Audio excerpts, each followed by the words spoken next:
Hi guys, welcome back to my channel. If you're new here, I'm Frankie and I make content about living, working and thriving in Thailand. If you are a long-term subscriber, welcome back.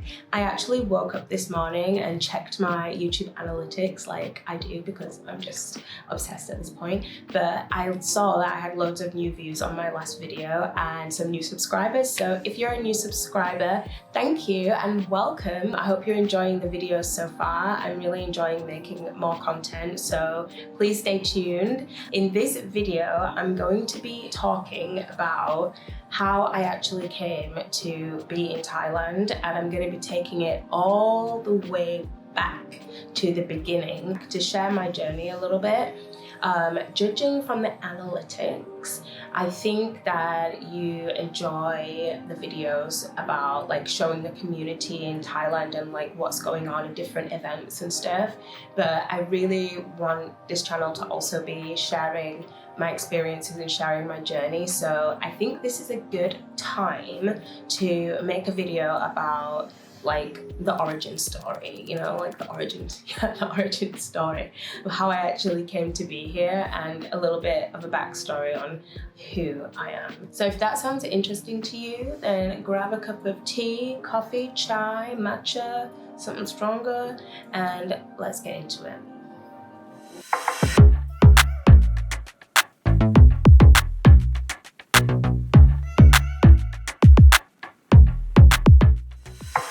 So the origin story actually starts way back in 2011.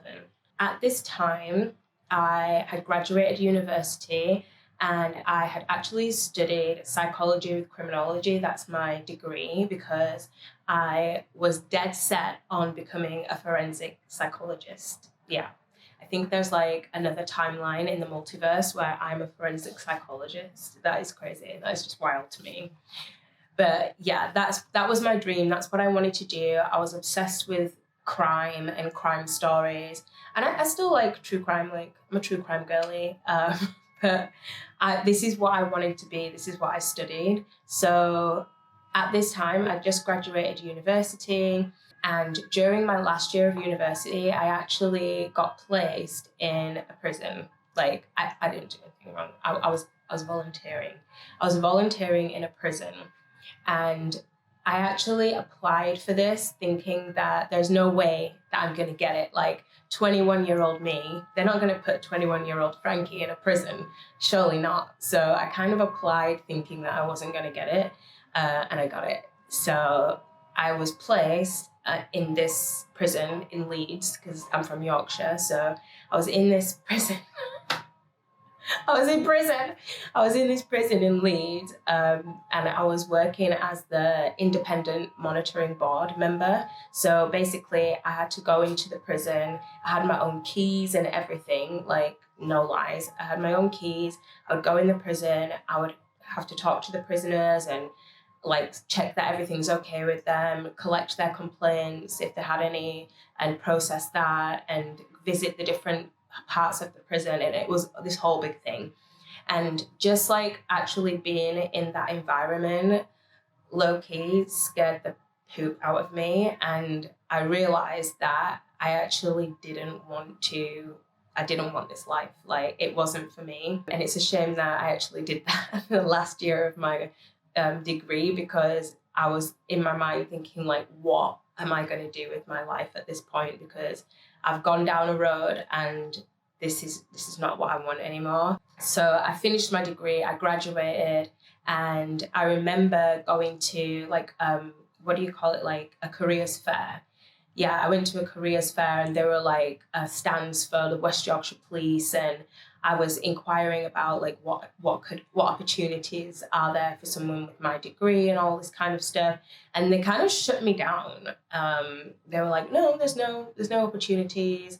So I was roaming around this careers fair and there's a stand for teaching. So I just like went over there and asked them like, what opportunities are there? They were saying, oh, you won't be able to be a teacher with that degree. I had like, what was it? I had a 2-1 in psychology and criminology, and they were just like, no,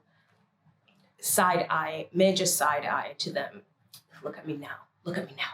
Anyway, So I was at this careers fair, everything was going down the pan. I was feeling like really disheartened and I was ready to leave.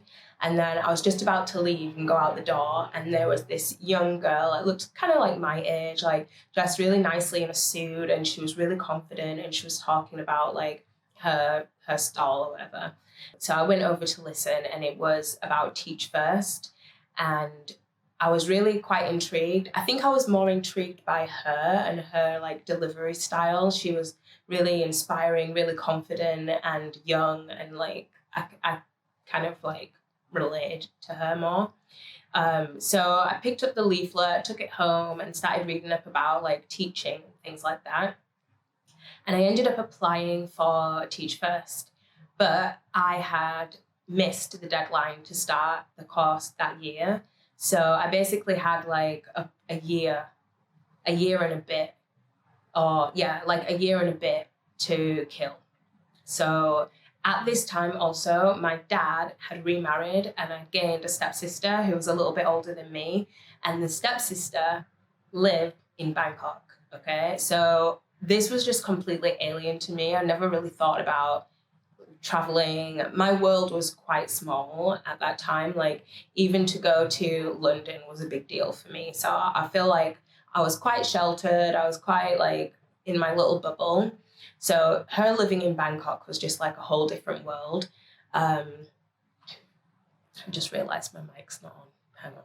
That's really annoying. Okay. Anywho, so she lived in Bangkok. The first time that I met her, I had so many questions about like life in Bangkok, what it's like, and it just kind of blew my mind, to be honest. I could not imagine that lifestyle. It was too good to be true for me. I saw on Instagram like traveling stuff, but it all seemed just like a dream world, not reality. Well, definitely wasn't my reality. So to actually have someone now in my family that lived that lifestyle, I was just like, whew. So anyway, I told her about my situation and that I had like all this time and I didn't really know what to do. At that time I was going to the job centre to look for jobs, and I'm not gonna lie, it was soul crushing. Like after coming out of university, and I know a lot of people can relate now with the crisis in the UK, the US and everywhere, it's like really difficult to get a job, even if you have a degree, even if you're qualified. So just like that was my situation at the time. I was just so disheartened going into the job centre, signing on, like getting benefits because I couldn't get a job. So my self-esteem was kind of low. My like outlook on life was kind of low. So I was telling her my situation and she was just like, you should come to Bangkok. And I was like, yeah, right. But the more we talked about it, the more I was like, maybe I should. And I was going back and forth about it. And I was like, I was imagining it, but it really didn't seem like it was something that I could do. Like it was for other people. It wasn't for me. And yeah, I really believed that I was not the kind of person that could move abroad or live abroad or anything like that. I don't think I had much self-esteem or confidence. I travelled a bit around Europe, but to go away and like move away from everything and like have this whole life, it just sounded so alien to me. But I was like, you know what? I'm gonna do it. So I did a lot of research and I found TEFL jobs. So I was like, right, I can do a TEFL certificate and I can go to Thailand and I can teach English. And my plan was go for 6 months, come back and do my teaching course. So I'm just laughing because this was like, I really, up until I was actually probably on that plane, I really didn't think that this was reality. I was just going with the flow, like doing it for the plot. Don't say. I was doing it for the plot, okay? I was literally doing it for the plot. So yeah, so I did this TEFL course and I did the maximum, sorry if you can hear that noise outside. So I signed up for the TEFL course and I did the maximum TEFL that you could do because I just wanted to give myself the best chance possible. I didn't have a job lined up when I went out there. So I was really nervous. Everything was new. I was very nervous. I didn't know if this was going to work. I had one person that I knew, and that was my stepsister. But she was like, yes, do it. She was really cheering me on for this whole thing. So the plan was save as much money as you can, do the TEFL, and then go. I was going to stay with her and look for a job. So I arrive in Thailand, fly into Bangkok. She meets me at the airport, and I'm like, oh my God, I'm actually here. I could not believe it. Like, I was so excited and so nervous and so like, what the heck am I doing? So we go to her place first, and on the way I'm just like, I guess I'm just walking on Sukhumvit because she lived in a Sok area, so it's like in the heart of Bangkok.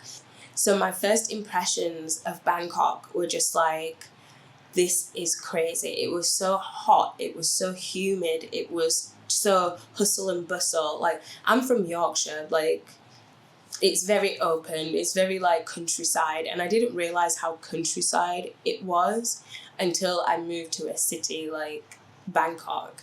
It was completely different, and like people cooking food on the side, like now it's just normal, but like it was like people having an open barbecue on the side of the road. The pavement was all jagged and stuff falling, wires hanging everywhere, smells, like it was so overwhelming and overstimulating. I probably could have cried at that point and just been like, what have I come to? Like, this is not where I want to be. All these regrets. So we just went straight to hers. And also my feet swelled up like instantly. I had swollen feet and I couldn't wear my sandals because of the heat. So I was just absolutely not used to this at all. So we went to her place. She was in like a condo in Asok. And I went to sleep pretty much straight away, and then she went to work. So I fell asleep, woke up, it was pitch black. My phone battery was dead, there'd been a power cut, I had no idea what time it was or where she was it day, was it night, it was literally pitch black outside. So I was scared, like I didn't know, like there was no AC was off, so I was like, really scared. So I went downstairs and into the lobby area, and they were just like, yeah, there's been a power cut, it's no big deal. But yeah, that's my like first memory of being in Bangkok.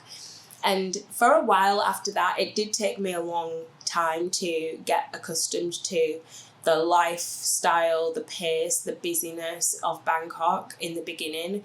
And I'd only like signed up for 6 months, so it's not like I'd moved there permanently or anything, but I was like, I think I made a mistake.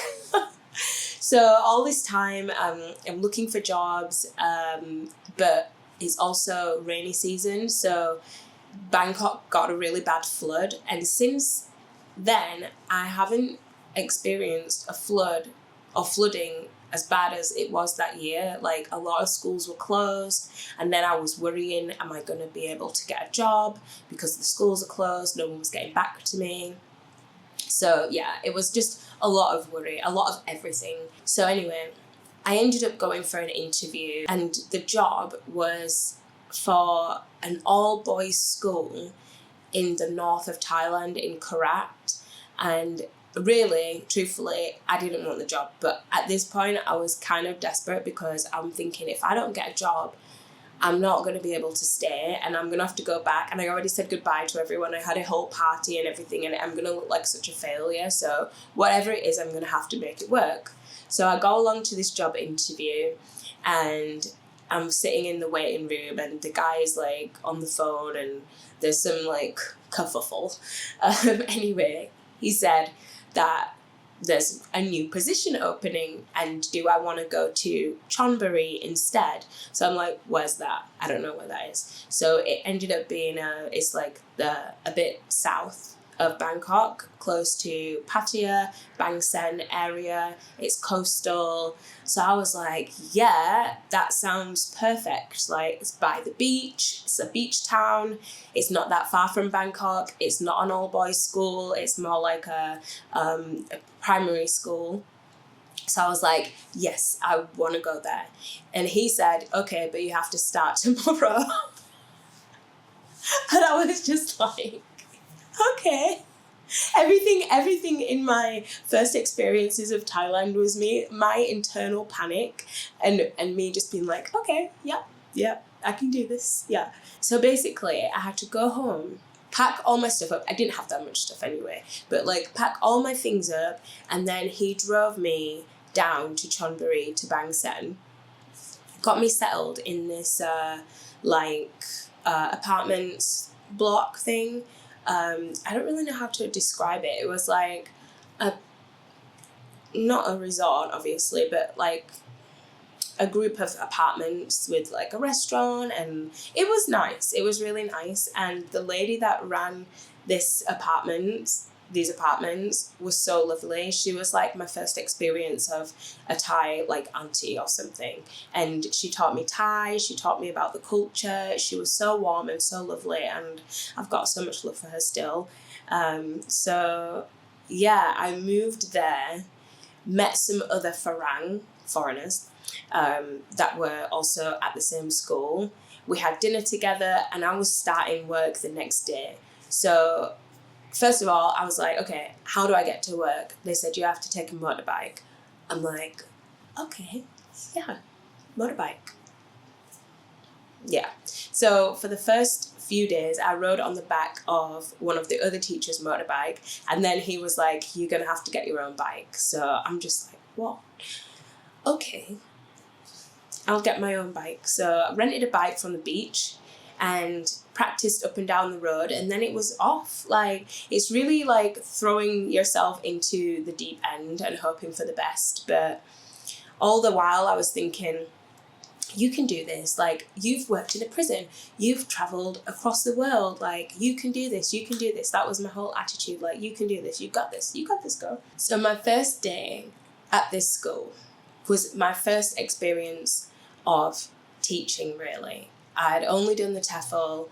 I hadn't had any teaching experience to speak of. I think I'd done a bit of work experience as like a TA in school, but this was like my first teaching position. I didn't really know anything about the school. I didn't know too much about the school. I didn't know about their rules. I didn't really get told much about the situation that was going on. I didn't even know that you were not allowed to wear trousers. So the first day I show up, it's bad enough that I'm black, but I've got trousers on too.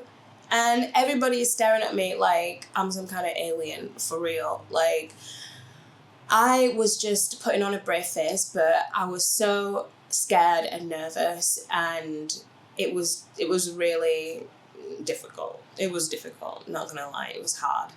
The staff at the school were pretty nice. They were okay, like the foreign teachers, they were nice. The Thai teachers were a mix, so some of them kind of really distanced themselves from the foreign teachers. There was like quite a divide. And then other teachers were really friendly and helpful.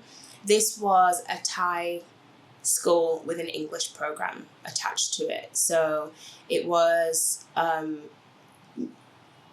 mostly Thai, yeah. I think everybody that I taught was Thai in that school, maybe some Chinese, but no, actually, I think everybody was Thai. Yeah, so everyone was Thai. It was very Thai. Everything was Thai. I stayed at that school for the remainder of my time in Thailand, and overall, I would say that it was a good experience. Would I want to work in that kind of setting now? No, but overall, for like an introduction into Thailand, it was good because I got a lot of cultural experiences. I learned a lot of Thai during that time because like everyone was Thai, and I got a lot of teaching experience too, and I really loved the kids. My favorite thing was their names, because everybody obviously had like a Thai nickname which I'd never experienced before. So when I was doing the register, I was like, cartoon, bus, and all these different names, and I just found it really funny and cute. But yeah, that was my first experience of teaching in Thailand. So aside from teaching, during that time, I had the best time in Thailand. I loved it. I loved the culture. I loved the food. I loved the people. I loved just riding around on my bike, like after I got used to it and after I kind of learned how to ride the bike, like I loved going around on my bike. I was like, wow, my life is completely different and I'm actually enjoying my life here. And I felt so I felt really proud of myself for doing this. And then like in the holiday time, or the weekends, I would go to Bangkok and hang out with my friends who were my friends of my stepsister. So they were amazing and they're still my friends now. So I've been friends with them for like since 2011. We would go to the islands, we would go out in Bangkok, and it was just like a really amazing time. And when it was time for me to leave, let me tell you, I did not want to leave. I did not want to leave. I had to obviously go back to start my teaching course, which I'd signed up for, but I just didn't want to leave.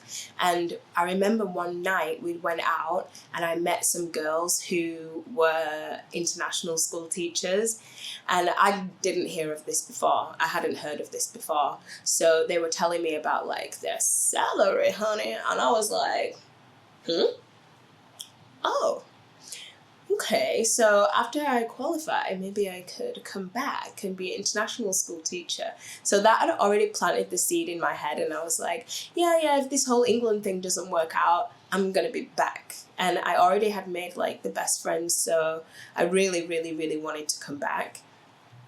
And I did. So after I went back to England, I did the qualification, I did the whole course. I spent a couple of years teaching in England, but all the time I had in the back of my head that I want to go back to Thailand. Once you've experienced it, especially if you've not traveled before, once you've experienced it, it's in your mind and you've caught the book. Like, you know, they say Bangkok has you now. Well, it's like Thailand has you now.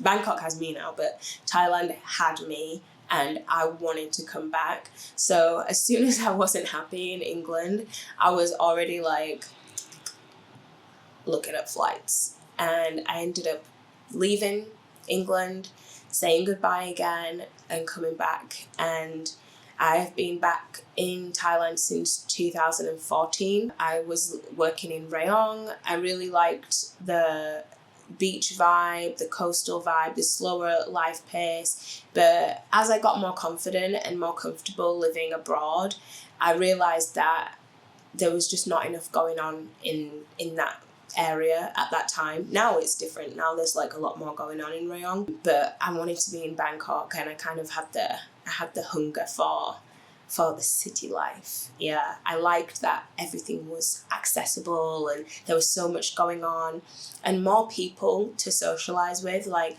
more communities. Down there it was a bit more limited, so I didn't really have the good community that I could have in the bigger city. So I ended up leaving that job and applying for a job in Bangkok, and then I've been in Bangkok ever since.